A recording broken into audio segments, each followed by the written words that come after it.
সততা, নিষ্ঠা ও সাহসিকতার সাথে বাংলাদেশ আনসার ও গ্রাম প্রতিরক্ষা বাহিনীর সদস্যরা সারা দেশে দায়িত্ব পালন করে দেশের শান্তি, শৃঙ্খলা এবং উন্নয়নে গুরুত্বপূর্ণ অবদান রাখছে। তারই অংশ হিসেবে গত ২৪ ঘন্টায় বাহিনীর সদস্যদের সারা দেশের দায়িত্ব পালনের উল্লেখযোগ্য অর্জনসমূহ দেখে নেই।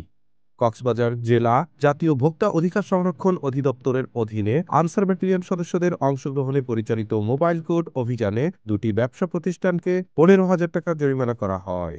সুনামগঞ্জের বিশ্বস্তপুর উপজেলা নির্বাহী কর্মকর্তার নেতৃত্বে অঙ্গীভূত আনসার সদস্যদের অংশগ্রহণে পরিচালিত বিশেষ অভিযানে একজন অবৈধ পাথর উত্তোলনকারীকে ৫ লক্ষ টাকা জরিমানা করা হয়। ফরিদপুর জেলা এক্সিকিউটিভ ম্যাজিস্ট্রেটের নেতৃত্বে আনসার ব্যাটালিয়ন সদস্যদের অংশগ্রহণে পরিচালিত মোবাইল কোর্ট অভিযানে দুটি রেস্টুরেন্টকে ৩০,০০০ টাকা জরিমানা করা হয়। গাজীপুর জেলায় আনসার ব্যাটালিয়ন সদস্যদের অংশগ্রহণে জেলা ম্যাজিস্ট্রেটের নেতৃত্বে পরিচালিত মোবাইল কোর্ট অভিযানে একটি বেকারিতে ৬০,০০০ টাকা জরিমানা করা হয়।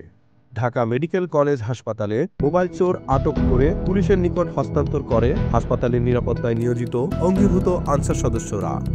হবিগঞ্জ জেলায় জাতীয় ভোক্তা অধিকার সংরক্ষণ অধিদপ্তরের অধীনে আনসার ব্যাটালিয়ন সদস্যদের অংশগ্রহণে পরিচালিত মোবাইল কোর্ট অভিযানে একটি বেকারিতে ১০,০০০ টাকা জরিমানা করা হয়। লালমনিরহাট জেলায় আনসার ব্যাটালিয়ন সদস্যদের অংশগ্রহণে জাতীয় ভোক্তা অধিকার সংরক্ষণ অধিদপ্তরের অধীনে পরিচালিত মোবাইল কোর্ট অভিযানে ৩টি দোকানে ৭,০০০ টাকা জরিমানা করা হয়। শরীয়তপুর সদর হাসপাতালে গুদামজাত করা ১,২০,০০০ টাকার ঔষধের কার্টুন সহ চোর আটক করে পুলিশের নিকট হস্তান্তর করে হাসপাতালের নিরাপত্তায় নিয়োজিত অঙ্গীভূত আনসার সদস্যরা। নাটোর জেলা ম্যাজিস্ট্রেটের নেতৃত্বে আনসার ব্যাটালিয়ন সদস্যদের অংশগ্রহণে পরিচালিত মোবাইল কোর্ট অভিযানে একটি খাবারের হোটেলে ৯,০০০ টাকা জরিমানা করা হয়। বিস্তারিত জানতে কমেন্টে দেখুন।